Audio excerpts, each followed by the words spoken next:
Alright guys, another episode of Casual Bullshit. Paul beside me, Wayne beside me, and we have Dylan McFall, owner and operator of Taken to the Grave Tattoos in Palmerstown, Dublin 20. And I'm delighted to be here. Phil Sandy here. So what would you like to know? What are we talking about? What's the scale? Well, what cared on scale? How did it start for you, tattoo? Well, the interest started when I would have been about 9, 10. I had an uncle, George McFall. He was the stage manager of the Gaiety Theatre for 40 odd years, accomplished painter, all that kind of stuff. So every Christmas he was always showing me how to draw things on napkins and all that kind of stuff. So I fell in love with art there and then. Yes. And then it was around my 13th, 14th birthday when I started really pushing for a tattoo with my parents, And then my 15th birthday, my dad brought me to get a tattoo and he took me to Crazy Cats in Ballyfermot. Oh yeah, back in the day. That's it, way back when I was up over Iceland and stuff like that. I remember it. I got my first tattoo. It was an ace of spades on the side of my leg. Thought it was hot shit, I wore shorts to school for the next 2 months and stuff. And I did my leaving cert when I was 16. And from there I went to college, done a year of graphic design in Ballyfermot. So while I was there, I was down in Eddie's shop every day on the lunch break, hassling him, trying to get in the door, And eventually he kind of gave me a few days here and there. He showed me bits and bobs. I never tattooed out there, but he taught me the ins and outs. And then I think it was my 18th birthday, somewhere around then. My ma actually bought me a tattoo kit, just for practicing on breakdance and stuff like that. And I had that maybe about 2 months, couldn't figure it out for hell no high water. Couldn't figure out how to make the machine work, which end was what, knew nothing. And it was a fellow I went to school with, I can't remember his name, something O'Connor, can't remember what it was, but he opened a tattoo shop down in Walkinstown. And he needed an artist, but I came in as an apprentice. Apprentice for maybe about 10 months. 10 or 11 months. After that then he just kind of threw me in the deep end. He opened a second shop and he fucked off and started working on that one, just left me with this one in Walkinstown. So early tattoo career, kind of the first 2 years or so, it was really just apprenticing myself. Anything I could find online, books, people I knew, everything like that. So little bits and bobs, little small tattoos, names, all that kind of shit that no one likes doing. And I had to get out there because I was learning bad habits. I wasn't developing as an artist. I wasn't learning the trade. I was just doing things, you know what I mean? I was just making tattoos happen. And it felt shitty, it felt shady. Was it because you didn't feel like you were prepping the tattoos enough or working on the designs, or you were just taking let's say a rose and a banner off the wall and then it was a different name, you felt you were doing nothing different? Exactly, yeah, there was an element of kind of plagiarism to it, you know what I mean? So, obviously it's very easy to just draw bits and bobs, but a lot of it isn't very tattoo friendly. It can't always translate to skin. So I was pulling designs from the internet left, right and centre, things people wanted. I was taking bits of this, bits of that. They didn't match. I didn't know what I was doing, you know what I mean? So I started to kind of, I don't know, feel guilty about that people were paying me and I didn't have the skills, you know what I mean? So it was about 2 years, as I say, after I went in there. I jumped ship out there and just said, no, can't do that, you know what I mean? It's not right. And I managed to get an apprenticeship down in the shop in town. Now at that, I had learned kind of 10 months of stuff, you know what I mean? I was only doing that for about 4 months, and I was old school tattoo on Parnell Street. And same thing happened. I got handed the keys and went, right, you run the shop now, I'm not coming in anymore. But that felt a little bit better that time around, because I knew a bit more, you know what I mean? So, and I think I don't mean to be disrespectful to people around that area, you were getting people in with more varied designs. Because I remember when I was a kid growing up, my uncles had tattoos and all, and it was a dagger with their name on it. It was all there was you get the same shit constantly. You get an Irish flag with this.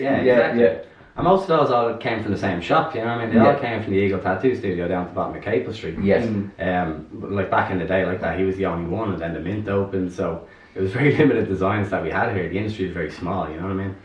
So after that then, when I moved into town, as I said, it was a lot more varied. You get a lot more interesting things coming in, so that pushed me to develop a little bit more. And as I was actually saying to you earlier before we started this, early days I was always chasing the greener grass, wondering why am I busy, why am I getting a customer base in?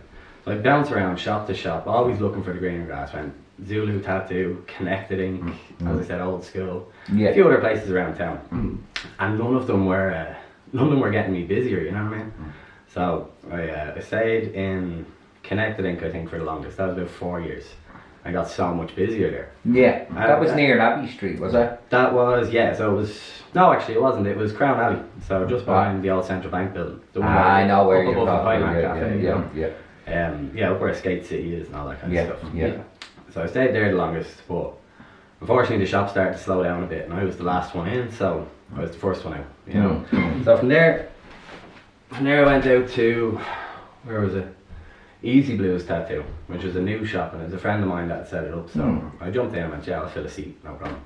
But this stage I was good at what I was doing, you know, and I knew what I was doing. And that shop... What was the point where, because I've done a lot of reading on imposter syndrome, what was the point and you said, yeah, I'm happy now that I have a certain base level? Where was that? That probably would have been... that was actually... I can tell you the exact day.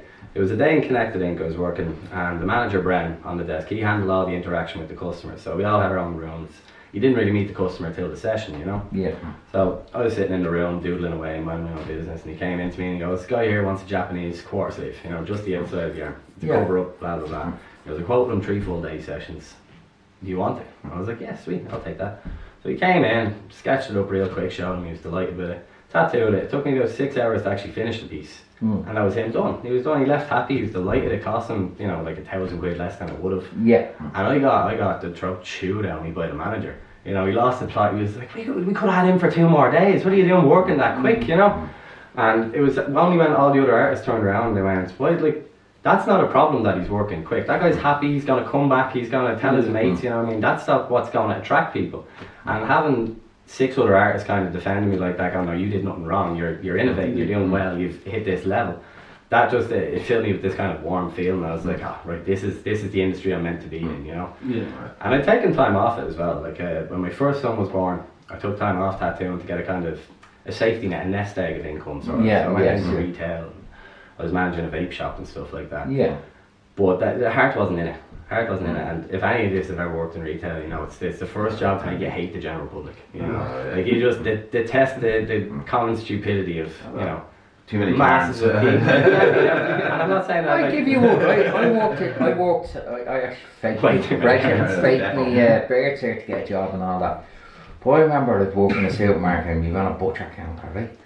And you'd have a sign, and the sign would clearly say, we have no strip line steak in stock. Right? Simple as. Information. And what happened is someone would stand there, they'd look at it, they take about 30 seconds, and then they look up at you and they say, do you have any strip line steak? And you go, no, we're currently out of strip line steak, but could you check in the back? So you have to walk into a fridge, look around, and I was the one doing the order. No, it's not there. And I was like, an empty fridge. Yeah. So if you ever wanted to ask, do you have something, put a sign to say you don't have it. And I do agree with you. You said, so your retail, try to do right for the family, try to keep things too good. All that deteriorated was my own peace of mind. You know what I mean? Like, I was losing my mind in that job. I couldn't do it anymore.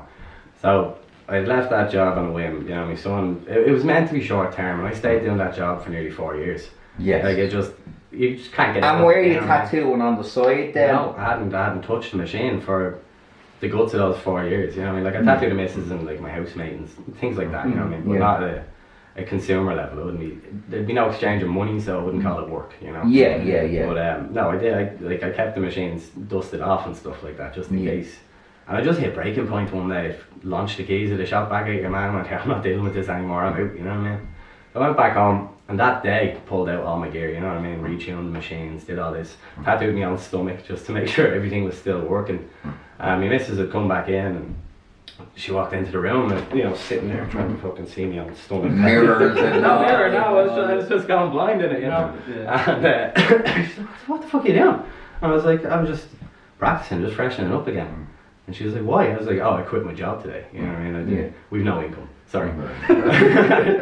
And she turned around, she was like, yeah, great, that's awesome. I'm sick of hearing you complain. You know what I mean? What's the point of having an income and being miserable?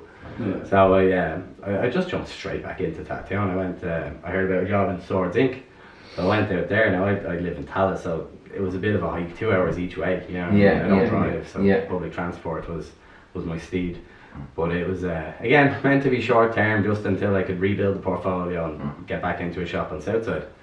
And that turned into 4 years as well, thereabouts. And the whole weight of the shop got dumped on me. I had to do everything. I was the only artist there for the guts of 2 years, you know. And that made me detest working in a shop like that. You know, I got sick of the studio environment. So that brings us to how I came to opening my own spot. And I'd wanted to do it for years. Like this whole list of a career I've given you spans over 12 years, you know. Yeah. And all I wanted was my own shop. I wanted something I could call my own, something I could leave, you know what I mean? Like a legacy of sorts. Yeah. And an opportunity arose for a small unit in Palmerston. It's in beside Tommy's Barbers on the old Lucan Road. He's actually my to-be father-in-law. Cool. So that was convenient. You know? Went in there. It was a horrible bare concrete room, you know what I mean? But I walked in and I went, this is perfect. I can build this from the ground up how I want it. And that's exactly what I've done, you know what I mean? I've just made myself a small little kind of studio space. Probably you've been there. Yeah. Not much bigger than where we're sitting kind of now. Kind of the plant to the wall maybe, you know? It's enough space for me. It's enough space for someone to sit. If there's company, there's a desk, there's everything I need, you know? Myself and Wayne were talking about this last night, actually, right?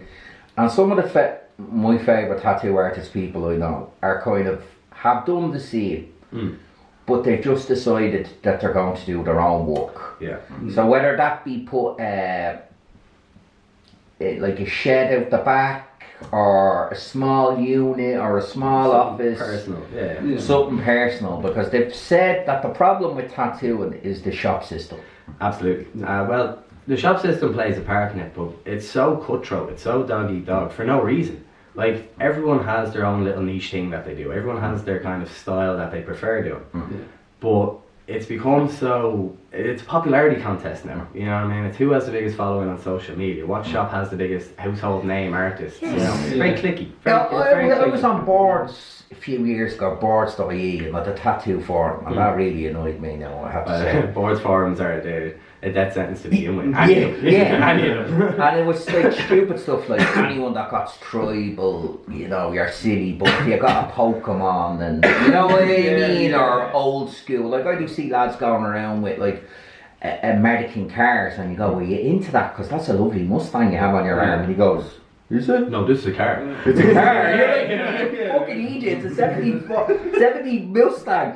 But there's a lot of that, But the thing I found was that there was a lot of people that wanted to hang around the tattoo shop. Yeah. And part of it became, especially with, I think, Miami Ink, everybody started calling their place Ink, whatever. Look, it's Ink. But it was like, oh, we're Dublin Ink. So people felt it was like Miami Ink or whatever. And now, to be fair, Dublin Ink, when they first opened, their intention was to do a series like that. And that show that was on Fade Street, that was what... Well, it was TV3. Exactly, yeah. So, when Miami Ink came out, it completely changed the things. And But what I found was, it was like, I go to the artist to get the tattoo. Because I like that person. I think I can sit down with that person. And I'm not going, and I'm going to enjoy the tattoo and enjoy what I walked off with, the whole experience.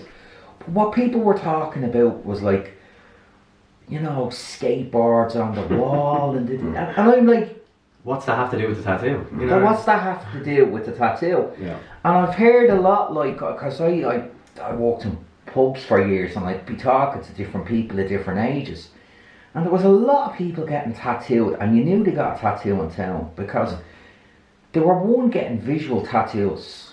Yeah. For their first tattoo. Hands, necks. And nothing else. And nothing else. Like I've stuff I'd love if zombie apocalypse comes, I'm going up the heads. You know what I mean?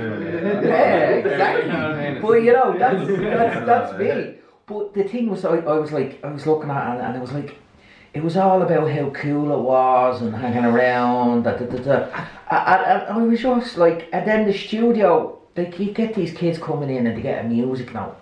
And you go, oh, why did you get a music note? Because I love music. And you go, you're fucking 18. Everyone loves music. Everybody loves music. And but, you know, half that money went to the owner. If you had 4 fucking tattoo artists working for you, it was a running book. Yeah. So And it was, sometimes I felt more quality, it was quantity over quality. Absolutely. And like, I've watched documentaries on, you know, the English going to Benidorm, and they love getting like these funny tattoos. Holiday tattoos. Yeah. Holiday tattoos. Now, Irish people don't seem to do it as much. I got a have to stupid say, little shark on my foot. I can tell you firsthand, a lot of Lucky Irish ball. people do it, and they just don't tell you about it. Do they though? No, a lot of the horror stories come out here. Like, cover-ups are kind of 80% of my business. A lot of what I do would be cover-ups. Just because I'm willing to do it. You find a lot of studios and the high-end studios, they don't want a tarnished canvas.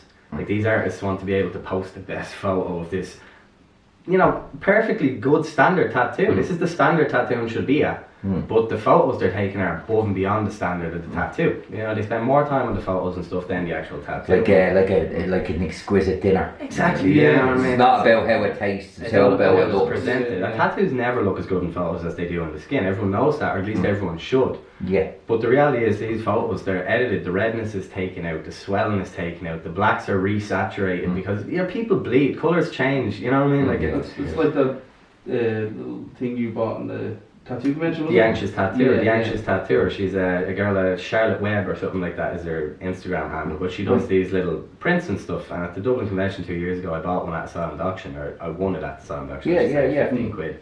And like that, it's two little comic pictures, and one is Instagram tattoos, and it was like perfect, no redness, clean lines, all this. Yeah. And it's a picture of a girl's hip, like crudely drawn, obviously. Yeah. And the other one is the reality tattoo, and there's like ink splotches around it, it's swollen, it's red, she's got some rogue pubes hanging out with a nigger. And like, that's the reality of tattooing. Like, they hurt, they're a minor surgery, you know what I mean? It's artistic scarring of sorts, you know what I mean? So I don't know why people spend so much time presenting it like something it's not, because it gives false pretenses of what's actually possible. But yeah, I trailed off there anyway, but the point is, a lot of Irish people come to me for cover-ups, and I'd say about 40 to 50%, just about half, are holiday tattoos that they need covered. Yeah, and another 30 would be names of relationships that yeah, they didn't know. and it's like, I'd watched them get their holiday tattoo, but like, you knew, like, business-wise though, the tattoo artist that's working there, it's probably owned by a fucking Greek or a Spanish fella that doesn't even tattoo. Yeah, never So, in place. They met some board called Marley, and they Marley on their arm now. Yeah. And because they're getting the small tattoos, they're paying the 80 quid. They're playing Instead of actually doing a Japanese sleeve, as you said, 3-4 hours cheap, work. lick 'em, stick 'em kind of work, you know? Yeah. And it's like the shit you used to get, remember the bazooka bubble gums? You Yes. used to water on the back, jobs off, so. But like, even though people nowadays, as you were saying, it's the social stigma's gone, so it's more of a fashion statement now. They're all visible, they all start visible, you know? You get people starting with behind their ear, or, you know, getting weird things like, you know, be kind on the side of their head, something like that. But no, you get, so cheap shots. But you get people doing that kind of thing, but because so many people think they're being original, everyone's still getting the same thing. You know, like everyone is. I'd say in any given month I tattoo about 11 different lines with crowns, or a rose under it, and only God can judge me, or a face and half it's a clock, and it's all the same reproduced shite. You know what I mean? Yeah. But you don't see that from the studios in town, because they only post the ones they want you to see. Well, that's it, isn't it? Like, I've so- heard that's the thing with the studio, And it's that not they that- could have four lads or girls or whatever in there, and they have one person that's award winning, Yeah, and there's someone that's just a scratcher, that's it. You know what I mean? and they're there for the tourists. Yeah, that's it. They're just there for the walk-ins, the little quick ones, you know what I mean? And that's how I actually started out in Connected Ink. When I first went in, obviously everyone in there had been established for so long in that spot, so they had their customers that were coming and going. I had to build up that relationship with the clientele of the area, so I started on walk-in duty, and it was fantastic, because at the pace I worked, I could get stag doos and hen doos in 10 at a time, all wanting little outlines of a shamrock. And I'd walk through them in an hour, you know what I mean? I'd have the shop apprentice help them break down set up while I'm making the stencil for the next one. And within an hour you'd have 10 people done. And they're all leaving, they're all paying 50 quid. And as you know, it's a 50-50 split in the studio. So for an hour's work, I'm leaving with a good chunk of change, you know what I mean? Yeah. And so there's nothing wrong with being that scratcher in the studio, you know what I mean? No, That's well, it They like don't when. advertise them. Yeah, They but never show them. it makes it, you make out like when they get their little article in the Sunday World that they're dealing with all the top premium That's stuff. it, you know what I mean? It's always And even that celebrities Miami and Ink influencers shop, and stuff. I looked into that because it was a very interesting thing. That opened all year round, right? But people would expect your the Kat Von D to be there, someone else to be there, Abby James, and all them people. And what you would have is literally people coming in that, I'm not saying they were bad tattoo artists, but it was small tattoos. That's the thing, like you get to see 6 or 7 on the show. So you got little tattoos that said I was in Miami Ink. It was like a souvenir shop. So it's not a tattoo shop. Like that, it's a fashion statement. It's like all the umflas going around their Montclair jackets and their Canada Goose and all that. Like they're impractical. That's a stupid fucking jacket. You don't have to go to Spain with your big parka and your hood up and your short shorts. It doesn't make sense. But it's a fashion statement, so people need to have that, you know, show of I have this, I've done that. And that's all tattoos are now as well, you know what I mean? Like there's some people like yourself, yours have meaning or interest and stuff like that. But I get so many people coming in, oh, what's up pal, I want to get a sleeve. I'd be like, cool, what you want to put in it? And they're like, just like a sleeve, you know what I mean? Yeah, I'm like, you don't want a sleeve, you just want a tattoo, you know what I mean? Like they don't want it for the art. And they're definitely not getting it for the artist. They're getting it just to say they have a sleeve, you know what I mean? And they'd probably turn around and say they paid 1,500 quid for it. They'd go and tell everyone that they paid 4.5 grand for it, you know what I mean? Because that seems to be what matters more now, is how much you paid for the tattoo. You know what I mean? How many likes it got on Instagram? Yeah, there's things like that. Kind of has the following. There's like you were bringing up the photo thing and that thing for me. Portrait tattoos. Now I have seen, I think the idea of a portrait tattoo, I love kind of gothic realism. So I like I remember there was a fellow I was chatting away to. He lost his daughter and he had an angel carrying a child. Yeah. And it was lovely. But like when you do the portrait, they look great for the picture, for the telly. Yeah. But they age terribly. Dreadfully. Dreadfully. Like even the best of them. The best portrait in the world, done by the most skilled portrait artist in the world, it's still going to fall subject to the aging of skin. It's still going to hit the elements of the sun, the wind, water, everything that you deal with on a daily basis, you know what I mean? So it's going to fade, it's going to start to lose its edges, it's going to lose its detail. That's just what happens. There's an old saying in tattooing, and it's more in relation to traditional tattoos, is that bold will hold. You know what I mean? And I think solid black lines are the foundation of tattooing, you know what I mean? If you can't put in a good line, you can't tattoo. Simple as, you know what I mean? Now, I'm not saying that as like a broad painting brush. Obviously, there's people out there that can do things with shaders that I couldn't dream of. You know? It's like but it breaks my heart to know that some of these people that can do these incredible things, they can't do the very foundation of tattooing. And I just don't think it's doing the craft any justice, or even the history of the craft any justice, you know? Like my last apprentice that I had, he's Emmett Jordan is his name. Yeah. And he's the senior traditional artist now in Wildcat. Right. So he's doing so well for himself. Like by the time the kid's 30, he's going to have a 15-year nearly, you know, customer base in town, which is fantastic at that age. Yeah. But when he first came into me, wanting an apprenticeship, wanting to learn to tattoo, he wanted to be a black and grey realism artist, and I just told him no. I was like, stop researching it, stop doing that. You're not there. You don't have to worry about any of that. I want to know that you know how to put ink in the skin first. You know what I mean? At its very base level, a solid black line. And the more he worked on that, and the more he kind of fell in love with how it feels to pull a line, you know, confidently in a single pass, and it's there, you know it's going nowhere, it's going to last forever. He just fell in love with that, and now he won't do black and grey. All he does is traditional, you know. And he fell in love with it as the foundation of the craft. That's how I put it to him. And he went and he bought all the books he could on the history of tattoo, and he watched all the videos. Yeah. He is, for all intents and purposes, the embodiment of, say, like Johnny Eagle, you know what I mean? He is raw traditional tattooing. Like, people come to him, I want this, and he goes, no, but I'll do it in this style. And he'll redraw and show it to them in traditional. They'll get it or they won't. It's no skin off his back. He doesn't care. All he cares about is doing the style that he wants to do. You know what I mean? But black and grey, it's so interchangeable. It's so, like, people have perfected the skill. People have owned that skill so well. But so many people have. I love black and grey, right? And for me, the reason is I always kind of felt, for me, colour kind of, I just felt like one of my favourite kind of styles was to, and I know it sounds terrible to say, is the American prison styles. Yeah, American prison and Russian prison tattoos are fucking top. They're class, aren't they? They're cool. I based a lot of what I did off the Aryan Brotherhood. Right. But not for those reasons. Not for the racism, not for the racism reasons, but I love the way they mixed a traditional and tribal, and then had something realistic. Like I remember one fella showing me, he had this tank, a Panzer tank, and the detail of the tank was something photographic. Like. It was unbelievable, and that's for me like where I look at it, like some of the street styles that came, then they became the street styles. But the American prison system, the level of tattooing that the boys were coming out, Mr. Cartoon and all stuff I wouldn't be into, but it's fantastic. Like the stuff that, what I think it is that makes that style so special is because it does come from the prisons. It comes from actual artists putting love and effort into the art, but with super limited resources. You know what I mean? Yeah. Like it's not like these people going out now and they buy the best machine possible, spend $3,000 on a machine for their first machine.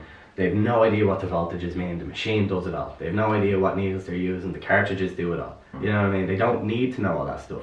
These guys in fucking prison and stuff like that doing these tattoos. They had to learn their rhythm. They had to make the tools they needed. You know what I mean? They understood how the process worked and they made it work. You know what I mean? Whereas I personally know plenty of artists, and I wouldn't drop a name or anything like that. No. If their Apple Pencil died, that's it. They have to reschedule the tattoo. You know what I mean? Because they're like, oh, I can't do your design now. Like, pick up paper, pick up a pen. You should have started there. I use an iPad. I use Procreate. I use all of that. I do everything digitally. I use a stencil printer. I don't stencil by hand, but I did for about 11 years, you know what I mean? And I think I've earned the right not to now. Yeah. But I don't agree with people jumping in at where it is now and like that, not even dipping their toe into what the history of it was, you know what I mean? To know the struggles like that. And that's why I think a lot of modern artists and, you know, the current generation don't appreciate the prison style. It's too rugged, it's too dirty for them, you know what I mean? But that raw edge to it, I think, is what sells it. That's what makes it so impressive, you know? Yeah. It's just one of those things that if you know how it happened and why it happened, you kind of step back and go, fuck, that's incredible, you know what I mean? Like a radio, a toothbrush and a guitar string and you've got a fucking Virgin Mary back piece. Like, it's incredible, you know what I mean? Some of it's absolutely lovely, beautiful. Like the one thing I just take away from the Latino stuff for me is that it's too cartoony. When they go the big realistics, lips, but when they put the character of itself, but when they do it in a realistic version, you see some incredible tattoos. Absolutely. And like, I mean, when you go to that's a thing I think people are forgetting about the history of tattoos. As long as we've found human bodies, we've found tattoos on them. Absolutely, yeah. Even the oldest mummy that we have in the world, I can't remember what his bleeding name is, but this mummy has a name anyway, King something or whatever. Yeah, something like that, yeah, something like that. But even still, that fucking mummy has tattoos, you know what I mean? And that's one of the oldest documented tattoos that we have. And conveniently, it's on one of the oldest documented bodies we still have preserved, you know? Yes.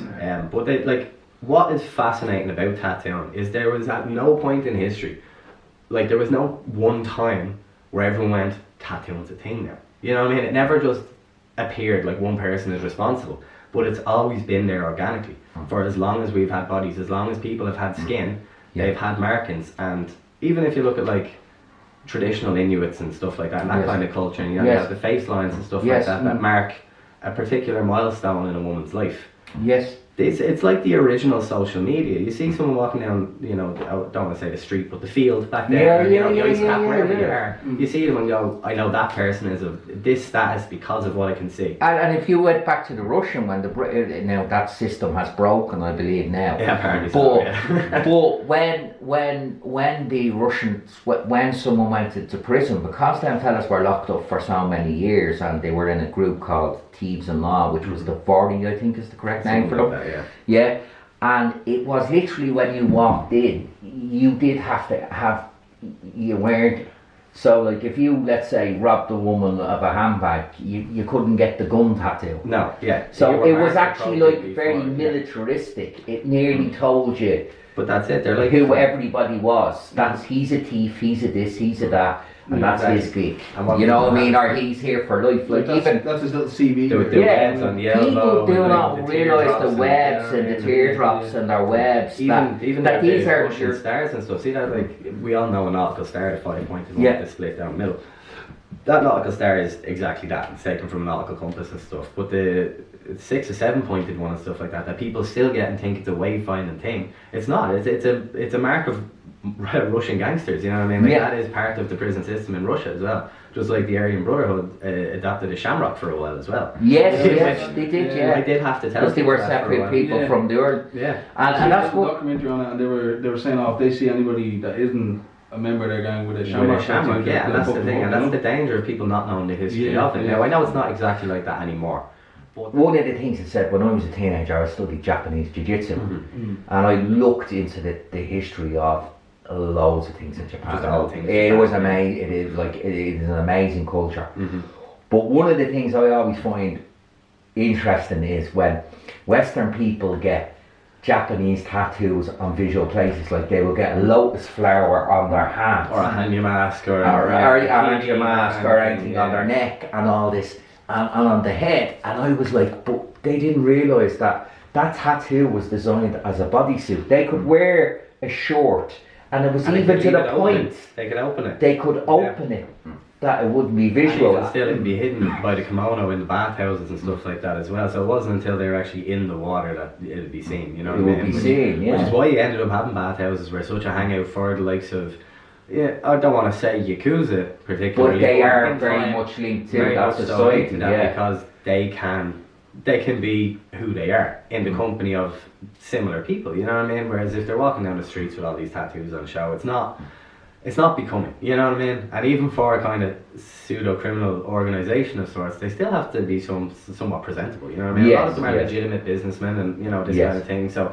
yeah, they're like, the whole culture of the Japanese tattoos and stuff like that, being that it was gotten for reasons. It was gotten But I think as it's that for amazing when you themselves. see that straight line go down. Perfect. Yeah. It Yeah, just stunning, is. yeah. It's absolutely stunning that you would. And I know you don't do that anymore with the short, but You just for don't, some yeah. reason that's for me is like an important part of that art. Absolutely, and you see it when, like, even artists and stuff like that do specialise in Japanese style, although they will do the hands and the Of course, necks for yeah. the people that want them, because we're not an Eastern culture, we're Western, and it has been Westernised, and it's more about what you can see over here rather than what you've earned. You Yes. know? Yeah, yeah. So even like artists over here that are die-hard Japanese artists, you know what I mean? They still, you see the paintings in their studio where they've painted, you know, the stencil for a bodysuit, and it always has the cuts on the front. It always stops at the 3/4 of the sleeve. It never goes above the neck. You know what I mean? Like, they still stay true to that, but you just can't push that on the demographic now. People don't want that. You need to be able to see them. You know what I mean? If you can't see it, did you even get it? You know? Yeah. Yeah, and I think that is the change, because the tattoo artist, I got some stuff done. Damien Moore, he had a place in Finglas, and he'd refused to do. He had a whole load of people come up and want the Cheryl Cole tattoo. Yeah. And he said, listen, I've tattooed my hands. He says, I have to keep going back over them. Yeah. Right? He says, I'm going to tell you now, that'll look great at the start, and in a few months it'll be wrecked. Yeah. And they'd say, no, I want it. And he'd say, I want it. And he'd say, well, do you want me to change up the design, make it you? No, I just want that. And then he'd say, 6 months later, they'd come back and go, can you fix that? Every single one of them. And like, they can be healed on the hand properly, they can be. Unfortunately, say like Cheryl Cole, she has the money and the comfort that she can just rest her hand for 2 weeks or whatever until it's healed. You know what I mean? She's not on a building site getting scraped. Exactly, you know what I mean? She's not throwing You know pizza what I mean? out, she's not rummaging through shite, you know what I mean? She's not fucking putting an oven pizza in and then forgetting how long it has to cook and going into the bin to get the wrapper out, you know what I mean? She's not doing any of that. She doesn't have to use her hands. We do, we're normal folk, we're, you know what I mean? By comparison, we're all povers. We have to use our hands, it's all we have, you know what I mean? So, hand tattoos for the working class are just there. Like, I didn't want these ones there. I was told, no, that's actually the reason, so I got them up higher, but I didn't see them properly, whereas I actually wouldn't really see them. No, that's my mum. So I was like, actually, has have one you, tattoo, you know? and it's that Cheryl Cole shit on her hand. Yeah. And she swore she'd never get tattooed. And then when I had kind of officially started my apprenticeship, she was like, "Wicked, I'll be your first one." You know what I mean? Yeah. She wasn't, but she did get the tattoo eventually. But she tells people that. Yeah, she tells people she was the first. Exactly. But that's like, is a good question. How many people who told you like they wouldn't get a tattoo and they finally sat and got a tattoo and they said, oh no, it's just the one, and then getting addicted to it? It's the biggest lie you'll ever hear in a tattoo Yeah. studio when people say no more. Yeah, You know, yeah. now if someone has no more space and they genuinely go, right, that's me for a while, so be it. But even still, they come back for blast overs. They come in for blackouts. You know what I mean? This happens. But that's a good question as well, because of the addiction to tattooing. You know what I mean? I have a theory on that. I don't think tattoos themselves are addictive, but I think like we all have this kind of apprehension and anxiety about tarnishing things that we have very limited of. So we have one body. It's ours. We only have one. You know what I mean? And people, I think, are afraid to take that leap because tattoos are so permanent. They're worried about how it's going to affect their future and what it'll look like, and they worry too much about down the line. But if you remember in school, when you got a brand new copybook, you kept it pristine for as long as you could. And then one little dog ear, and you're ripping out pages, you're doodling on it. The copybook still works. It's still functional. And that's the same thing when people get tattoos. They get their first tattoo, and they go, geez, that wasn't so bad. My parents still love me and I still have a job. I'm going to get more. I'm going to decorate my body. It's like putting stickers on a guitar, you know. It's something that you have and it's yours and no one else's. Do what you want with it, you know what I mean? And it's that freedom, I think, that's more addictive to people. It's that they take that leap and go, I can do this. And they're not anxious about tattoos anymore. You know? And is there, when you're coming in and you're talking about visible tattoos, when someone comes into you, is there times that you feel you go to refuse a tattoo for the benefit of that person's future life? So what would you refuse them based off? I refuse doing partners' names. I just won't do it anymore. I won't. I've covered up too many of them over the years after pleading with people going, are you sure? You know what I mean? Asking them, are they sure? Kind of trying to steer them away from it. I've even overquoted people to try to get them away from it. And then that didn't work. So it got to a stage where I just had to start saying no. Like if they really want, they'll find someone to do it. You know what I mean? They're not, it's for a name. They're not coming specifically to me for a name. They're just getting a tattoo. So I don't mind turning those away. You know what I mean? I'll turn those away. I turn away solid black tribal as well. Like, you know that early 90s pointy tribal that turn that away because I don't want to do it. You know what I mean? It's not worth my while to do. It's tacky. It's crazy difficult to cover if people do change their mind. And I don't make any more money doing it. You know what I mean? Same at the time, but I use so much more ink. So it's just, it's lose-lose for me doing that. You know what I mean? Now I may get more business out of it in cover-ups down the line, but that's a nasty way to think. You know what I mean? I don't want to tarnish someone just so they have to come back. I feel like that's entrapment. You know what I mean? So tribal, no. If people don't have a lot of tattoos, if they aren't heavily tattooed, I won't do their neck. I won't do their hands, you know. Well, like I'll do little shit, little swirly shit on the fingers for girls. That's popular now. I don't know why it all falls. But anyway, that'll disappear though, doesn't it? That's like the little mustache thing. You won't have that all your life, won't you know? Well, now you say that, right? And I thought that would be the case, that you wouldn't have a tattoo there all your life. And I kind of wanted a teardrop just for the. Again, not because I killed someone, not because you had your own reasons. Because I liked where it stood in the history of tattooing. So I thought it was just one of those iconic things, but I couldn't commit to doing it on my face. I know I have a lot now, but at the time I couldn't, you know what I mean? So I stuck it on the inside of my finger, so I could just hang it up there, you know what I mean? I thought it'd fade. It just didn't. It's one of my blackest tattoos I have, and that's there about 8 years now, you know what I mean?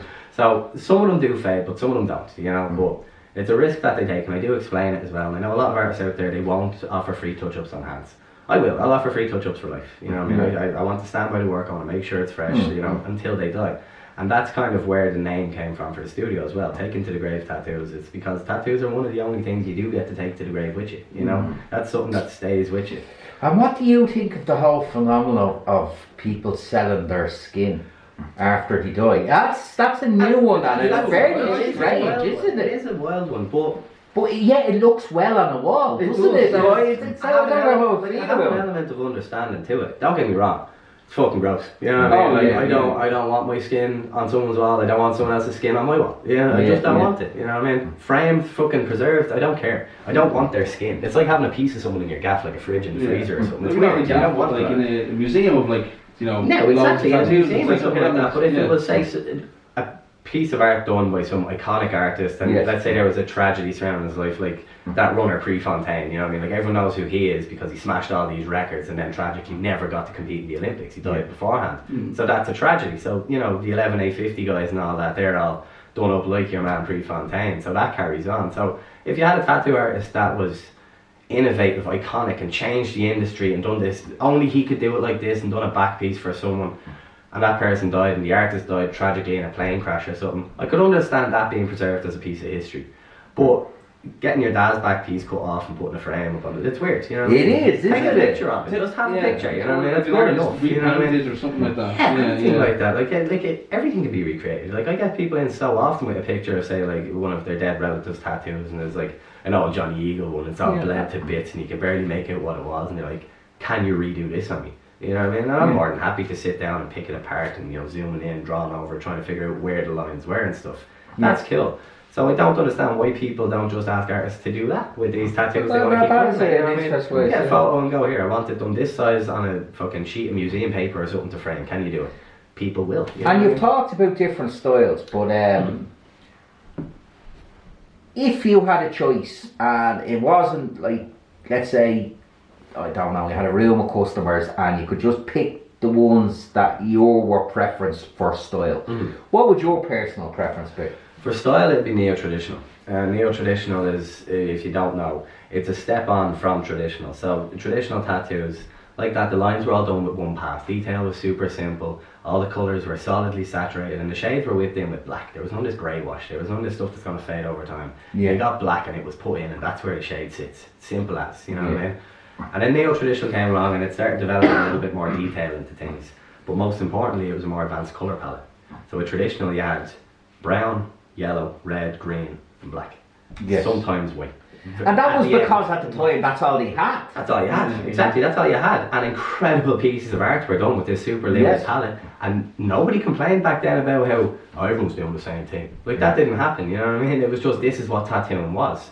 And then neo-traditional came along years and years later, after black and grey, after all the other styles, you know what I mean? Neo-traditional is probably one of the youngest styles that we have in the industry.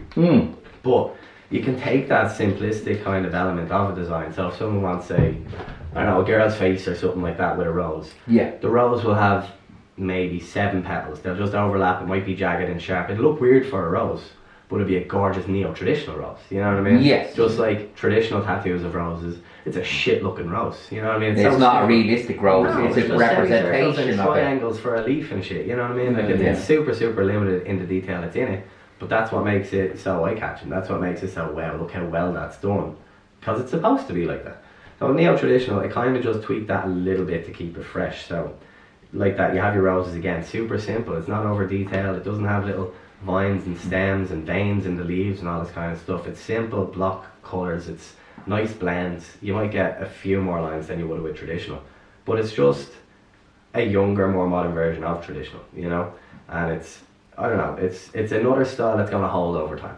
Yes. So like that, all the styles that have come in the meantime. Biometrics is one I've kind of seen come and go, and I know lads with some really cool biometrics. And I love Ginger stuff. Ginger has been such an artist. That done Alien and all. He's been such an influence. That's his kind of biomechanical stuff but that was the birth of biomechanical, really. Yeah. He was the first one to make this kind of alien, you know, element material look organic, you know, make it flow and stuff like that. And it was iconic. There's so many books that you'll find in tattoo studios that are just H.R. Geiger's work, you know what I mean? And none of it is tattoos, you know what I mean? And that's great to see as well, because that's people innovating from outside of the industry. That's when you get pop culture and you get outside influence coming in and sweeping a whole industry, you know? Because loads of people got biomech, loads of people did it.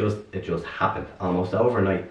And the industry was flooded with it. And it brought in the whole 3D element as well, didn't it? It did. It was kind of the first thing to start showing that you could have these different textures with just the base ink that we know. You know what I mean? Like, an example would be a neo-traditional. If I was doing, say, like a pearl necklace or something, I wouldn't colour each pearl. It'd be a simple black outline, a circle. And what I'd do is I'd simply do a single dot of white, blue and pink. That's all it is. 3 little dots, almost like a bowling ball. Like, yes, coloured dots, and you put them together. If you have a whole string of them, that looks pearlescent. That looks like a pearl necklace, and the eye picks it up as that and goes, "Wow, look at that pearl necklace! It's so detailed." It's not. It's a circle with 3 dots in it. You know what I mean? But because of biomechanical and people realising, oh, if I just put one white highlight here, or if I just put one drop shadow here, it lifts this image. So it opened up other styles that weren't even biomechanical. Exactly. So everything kind of came for every style that develops in tattooing. Realistically, the one that follows it should have elements of the preceding style in it, you know? So like Japanese tattoos, it all has solid lines, it all has bold lines and solid saturated colours. Yes. It is, for all intents and purposes, every part of traditional. It's just the subject matter and the reason is different, you know what I mean? Yes. But the detail level, the colour palette, it's all the exact same, you know what I mean? It's all the exact same because that's what worked. So they took what worked and they changed it to apply it to what suited that culture, you know what I mean? And that's what happens again with, as I said, every style that kind of comes and goes has elements of things before it, you know? So, watercolour and stuff like that. Yes, I've seen the watercolour. It's interesting. I love it's interesting. And my favourite thing about watercolour is even 15 years down the line when that's faded, it still looks how it's meant to look because it is that washy colour kind of thing. It's just putting it in the right place. But that in itself is the exact same as black and grey realism, just on a colour palette. Like if you swap out the black and grey and the grey washes and those blends, how it fades out in that gradation, and replace it with different colours and stuff like that, you have watercolour style tattoos. You know what I mean? It's the same process as black and grey. Just like Japanese is the same process as traditional. Neo-traditional is the same process as realism, just with the lines added from traditional stuff. You know what I mean? So it takes the core foundation elements that work, carries it over and goes, how can we change this and make it new? There's one I love that I have to say is the way the Polynesians tattoo. And their little culture about it. Even you take the rocks, has a meaning, you know every band has a meaning, and I think there's something brilliant about that. Well, see, that's work that's earned. You know what I mean? That is the definition of the phrase, "A tiger's got to earn his stripes." You know what I mean? Like, and I'd see people coming into me all the time. They want the full Polynesian sleeve, or they want what the Rock has. You know what I mean? Yes. They want that exact tattoo. I'm kind of like, yeah, cool. There's enough reference. Like everyone's done it, so I can pull a stencil off the internet. I don't have to do any work. I just have to size it and stick it on. I could do that, but I'm not going to.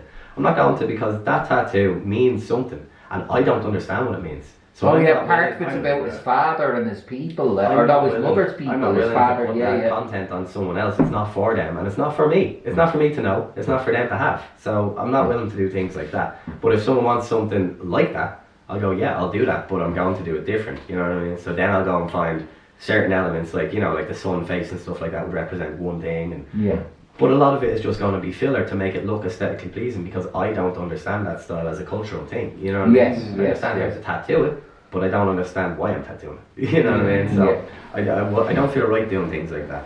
And I've done it before. I had a customer that wanted a sleeve. He wanted a whole fucking Merry Polynesian style sleeve. It's all the fucking cutting bands and triangles, all that shit. And I kind of had to put him on the long finger a bit. He got a bit of a dickhead of a customer. I'm not saying that. No, but you get people in you get dickheads like that, and 9 times out of 10 it's just a lack of understanding or miscommunication. It's not that someone is being malicious or derogatory on purpose, it happens, you know what I mean? They may be ignorant about a subject. Exactly, and ignorance is bliss, like no harm, no foul on there. Like I know there's symbols in the biker world that are about bikes. But outside the biker world are considered different things. Exactly. Like a German Iron Cross is just part of the biker world. It's not considered racist. It's not an Iron Cross. Just like. But in other places, having a German Iron Cross is a. It's a bit of a no-no. It's a bit of a no-no. A bit of a no-no. But in the bike world, it's just part of it. Skulls and it's just part of that list. The problem is no one you shouldn't have to explain that. The problem is there's too many small minds and big noses out there, so people are ignorant to things like that, and things get heated about it. But this guy with his sleeve, he came in to me and was asking how long would it take, and I was like, we could get through in about 4, maybe 5 full day sessions. And he was like, okay, cool, can I book in the first one? Booked in the first one, got him lined up, with the base kind of lines where the band's big, hadn't done detail or anything. And I was like, 2 days later, he was back on to me, and he was like, when are we going to get this finished? I was like, dude, you need 2 weeks between sessions, and even after that, it'd be 3 weeks till the next appointment because of my schedule. And he was like, no, that's not good enough. I need this done now. I was like, why? Why do you need it done now? And he was like, this means a lot to me and my family. I was like, no, it doesn't. It doesn't mean anything to you. This means nothing. I've drawn it up, and I know it means nothing. And if it does, it's purely coincidental or accidental. You know what I mean? It's not on purpose. Like if someone looks at it and goes, why is that talking about my auntie? You know what I mean? Like how am I to know that that's what it was going to be? But this dude, he pushed and he pushed and he pushed, and I ended up dragging him out intentionally about 8 months. Like I staggered these appointments 8 months apart, you know? And then I finished it and I stood in front of the mirror and he went, that's deadly now, wasn't that just nice and easy just to get that done? And I was like, yeah, now can you break down the meaning for me? He's like, what do you mean? And I was like, well, you pressured me and said that this meant a lot to you and your family and it was a milestone thing, and so what does it mean? Break it down for me, because I don't understand it, so explain it to me, I'd love to know. And he was just speechless. He was like, what do you mean, what does it mean? I was like, but you said that it was important, so why is it important? What's the meaning behind it?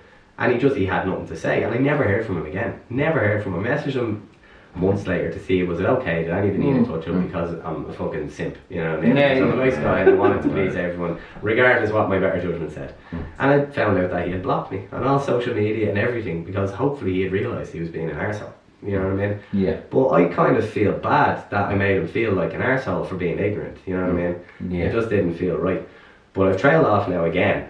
But case in point, Polynesian tattoos, Maori tattoos, they look amazing. But I don't think just anyone should do them. You know what I mean? There's a lot of culture being whitewashed by the need for aesthetic praise now. I would agree with that. It's disgusting to see. You know what I mean? Now it is just part of life. That's just development of interest and how things evolve. But it's sad to see little elements of the industry. Well, I remember Angelina Jolie got the scroll tattoo, the Buddha scroll. Yeah. Right, now that tattoo is over there, it's a very common thing. Yeah. You know, and it's kind of like a forgiveness and whatever, blah, blah, blah. Yeah. But the one thing I remember when people got it, they'd get it, but they'd get it too small. Yeah. It's a tattoo that needed detail. It did, and you know when it was done wrong, because if it was done authentically, if they had went and they had got it by the people that do this and they sit down and like a lot of these kind of traditional Thai tattoos and stuff like that, hand poked if you really should be hand poked. And typically you go and you stay with the artist, you have dinner with the artist the day before, and they get to know you. You know what I mean? They get to know who you are, what you're about, your whole thing. And then that tattoo is made for you. That tattoo is specific to you because they understand what each of the symbols and each of the columns means and stuff like that. People go and they see someone else's one on the internet and they go, oh, that's lovely there, isn't it? They bring it to a tattoo artist and there you go, I want this as a tramp stamp. You know what I mean? But I don't want it big, I don't want it gaudy. So the artist goes, yeah, I'll do it small. But those little swirls, those little symbols, those little things that mean stuff to other people, they don't mean anything anymore now. They're just a little blob. You know what I mean? They're just a blob because it's been done too small. Like these tattoos are done to a specific size for a reason. Because the needles are that size, so they can't go smaller. They're hand poking all of this. They have the tools they have, and that's why the tattoos look the way they look. Like with the Polynesian ones, you know, they used to again hand poke it. But I know the people are using guns and all that now as well, but like that's like have you done sticker poke? I haven't. No. It's something that I'm interested in. Yeah. Do you think it'd be very difficult to kind of just start doing that? No, I don't think it'd be difficult because if you understand the process of how a tattoo works and why it works in the skin. Breaking that down to a manual level shouldn't be any more confusing than doing it on an electric level, you know what I mean? The problem is, it'd take a very long time. That's what people have said. A very long time. That's what people have said. I myself would struggle with the patience of that. And it's not that I'm an impatient person, but when I'm doing these big pieces that take all day, there's so many different elements to it, and I just focus on a little bit at a time, you know what I mean? If I was hand poking something, the design can only be so complicated. And I can't imagine spending an hour on one line. You know what I mean? Like I'd lose interest in it. My heart wouldn't be in it. I appreciate the people that do it, and fair play to the people that lie there and get it. But no, not me. I wouldn't do it. I do think it's a cool thing, and it's a nice thing to get once in your life and go through that ceremony. And that's exactly it. It is almost ceremonial. It's an experience, and that's what you were saying earlier about the artists you've went to. You want to enjoy the experience, and that again was why I went to the personal small studio. Is not only can I vet the people kind of that I'm tattooing before I fucking agree to book them in. So I'm not going to end up with some dickhead customer that the studio books for me that I know nothing about. Yeah. Everyone I know I can speak to. I know I'm going to be comfortable for 4 or 6 hours sitting in their personal bubble, you know what I mean? And hopefully they feel the same way, you know what I mean? The last thing I want is someone to come in and sit there with headphones in because they feel uncomfortable talking to me or something like that. That's not a good experience. No. That ruins the whole tattoo experience. It's supposed to be something you earn, like that, something you can look at and go, I did that, you know what I mean? I'm happy with that, I'm proud of this piece of me now, you know what I mean? It's a development as a person and as a character as well. But if you, let's say you go and get a tattoo and go, yeah, I love it, but your man that done it was a dickhead, like that's, you've taken away from it now. You don't. I remember like there was a couple of lads, and I'm no disrespect to any foreign people or anything, and there'd be foreign lads and they were animal tattoo artists. Headphones in. They have headphones in. And the one thing I did notice about that is, because they're not communicating with the client, they don't know when the client is going through severe pain. Yeah, there's, and even you know what I'm saying? Do you want to stop and maybe have a little break? Yeah, no, there is. Now, their work is fantastic. I can't knock them. Amazing, but at what cost? It takes the humanity, it takes that interaction out of it. You know what I mean? It's supposed to be a bonding experience, I think. You know what I mean? I personally think if you're going to trust someone to scar your body for life, there has to be some sort of common ground. There has to be mutual understanding. There has to be somewhat of a friendship developed in that session. You know what I mean? Because I personally wouldn't trust someone to tattoo me that I couldn't talk to. You know what I mean? I wouldn't feel safe in that environment. I'd feel like I'm not being heard. So any of my concerns, and people have concerns, you know what I mean? People do ask things, and like if there's no communication between artist and customer, let's just say they come in, they sit down, you set up, you just tell them, sit down, arm there, ready to go, and you're using latex gloves. That person has a latex allergy, but because you've headphones in, you can't hear them turning around and going, I'm feeling a bit itchy here, is that normal, you know what I mean? So you can't take measures to make them comfortable because you're being ignorant and focusing too much on the work. Yes. So I think you should focus on the experience and trust in your own work. If you have to put too much forethought into the work itself I think you just end up in a panic and you worry about that and you forget about every other element of it. You know what I mean? If you're confident enough in your work and you can pull a line without thinking about it, you can laugh, you can joke through the tattoo. There's just times you will be quiet. Yeah, you know what I mean? There's times you will be quiet, and that's just you run out of shit to say. You know what I mean? And you want to give them time to breathe or to think about it or, you know, nothing like that, that's all fine. But putting headphones in is, I just think it's shitty. You know what I mean? It's just shitty. Now, I know there's a lot of artists out there that can't work around distraction either, and that's a personal preference. I personally need noise. I need distraction. I need conversation. I need fun. You know what I mean? I need to be having fun when I'm tattooing. Otherwise, it feels like work.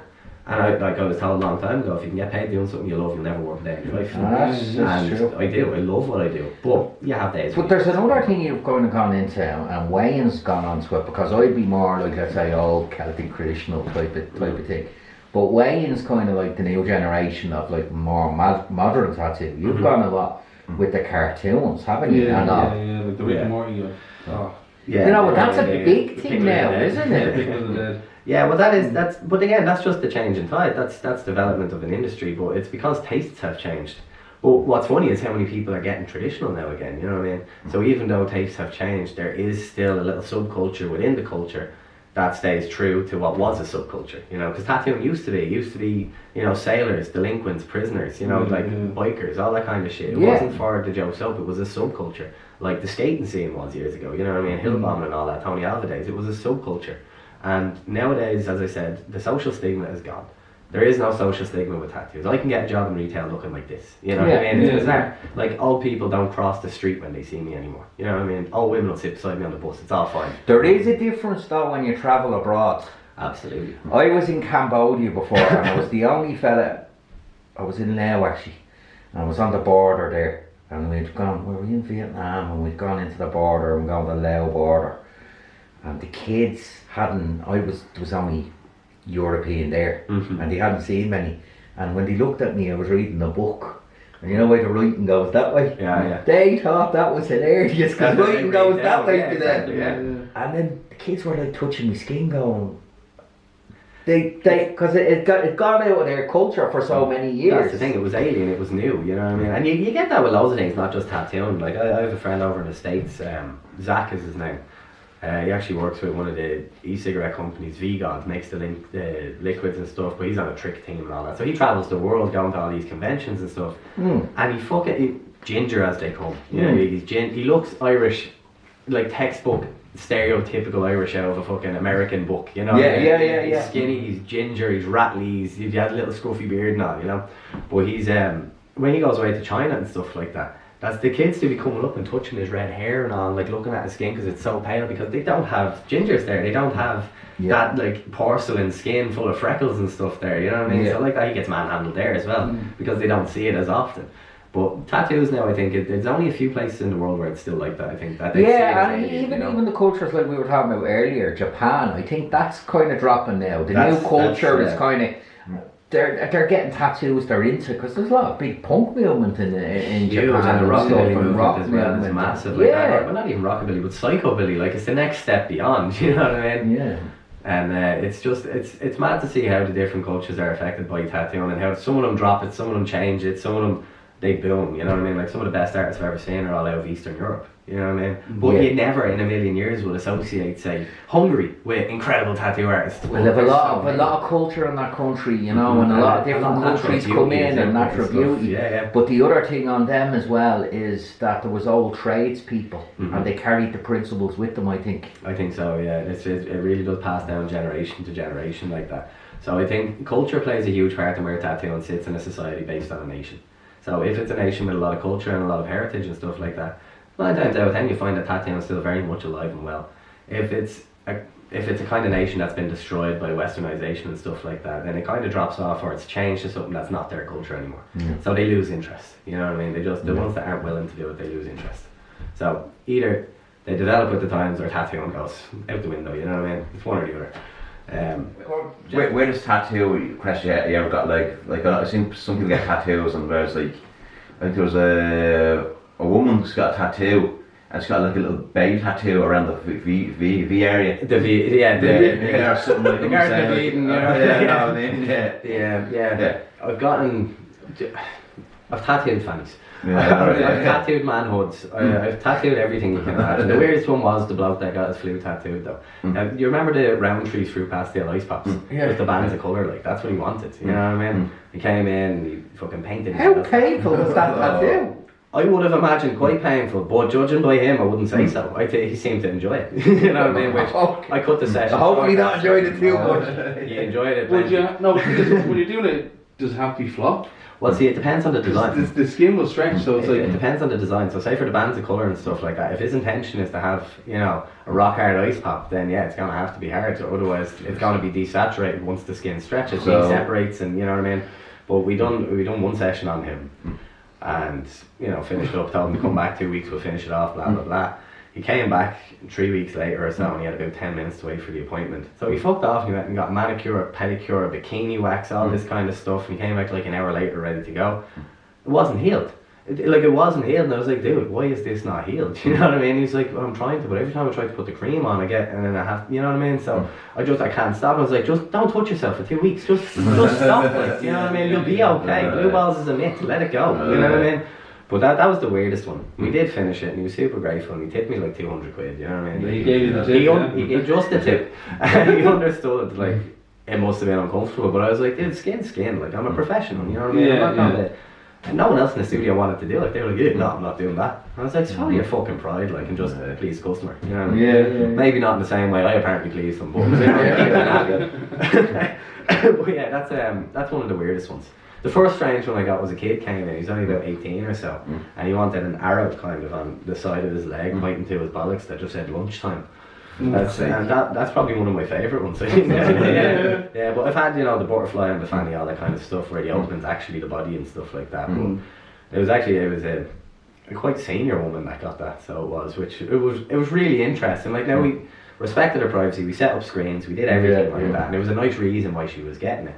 Her husband and her, they had this bucket list thing and that was on it. You know, either piercings or tattoos, a general piercing or tattoo. Apparently they were just living their life. But he tragically passed away suddenly and stuff like that, and it was only 3 weeks after he had passed away, and she was straight in. She went, no, I'm doing it, and I'm doing it for him. You know what I mean? But yeah, he'll get a good laugh out of it. He'll get a good chuckle out of that, you know what I mean? Which was nice. And I honest to God, thought that was a good reason for that. You know what I mean? And we have had other people in getting property of their partner's name and stuff like that, you know. And you make jokes like, don't worry, no one else is trying to claim it and stuff like that. But it's just to take the edge off how stupid the idea is, you know what I mean? But some of them are sound, you know what I mean? Like, regardless how weird it is, if it has a good valid reason behind it for them, sweet, awesome. But it doesn't really matter how sentimental or how important a tattoo is to anyone. If it's a bad tattoo and it's a bad tattoo, it will always be a bad tattoo. You can't polish shit like that. But even if a great tattoo has no meaning, it's always going to be a great tattoo. You know what I mean? So I think weird is very subjective in that regard. You know what I mean? But definitely tattooing a flute like a Roundtree's ice pastel lolly, that was the high and low point of my career so far. You know what I mean? That was the best and worst kind of day of my life. Yeah, I enjoyed that. But that's the weirdest one. So I think that, yeah. If that comes to me, I'll burst it out. You know what I mean? But I think that's about it, yeah. You can add it to the comments. Yeah, that's it. Well, a lot of fun flashing back when you're asleep late at night and then you wake up.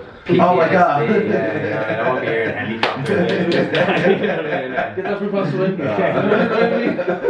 As you know, you expect to hear Cleveland's Clearwater Revival or something like that. I'll be hearing Pony by Genuine or something, grinding. Yeah. So, yeah, thanks for bringing that up. Yeah. Didn't want to remember that. Well, I think we'll call it that. Thanks a million for being on the show. It was an absolute pleasure to be here. As I said, the new studio on my own, it's still in its infancy and stuff like that. So yeah, just a reminder where the studio is. So the studio itself is in Palmerstown. It's on the old Lucan Road. That's in Dublin 20. You'll find it situated right beside Tommy's Barbers. If you can find that, then you're there. And you'll be on the Google Maps and all. Yeah, you're on Google Maps. There and the Instagram and everything. The Instagram is at Taken to the Grave Tattoos. It's, as I said, it's only a young page. I deleted my old page. I just wanted a fresh start in the studio. So there isn't a whole lot on there just yet, but be sure to follow it because there's plenty of content coming. I haven't edited everything and put it up. Yeah, I'd love to come back sometime later down the line when I'm more successful in the business. Yeah, a few more weird stories. Different setup, different place, and everything else. Listen, that's well, we might get you back. You said you had merchandise and maybe ideas coming. Yeah, that's coming as well. And that's something like we would have loved to promote there, but you know what I mean. It's just not ready yet. So, but I'm not. When you're ready, come back to us. You know what I mean. I have other things in the work as well, and I think I'm doing a podcast myself as well out of the studio. Not about tattooing now or anything. It'll be totally separate, but we'll see how that sits. Well, if you want us to pop on, we can. Absolutely, absolutely. That's it. Let's say down the line when we're all plenty more successful in what we're doing. That's, we'll get the stories of how it started. Yeah. So, just for the people out there, to give the 4 Stories Dublin. Yeah. Follow 4 Stories Dublin on Instagram. We have a Facebook page, 4 Stories Production. Our YouTube channel, 4 Stories Production as well. The links will be in the bio. Right, that's it. That's our wrap.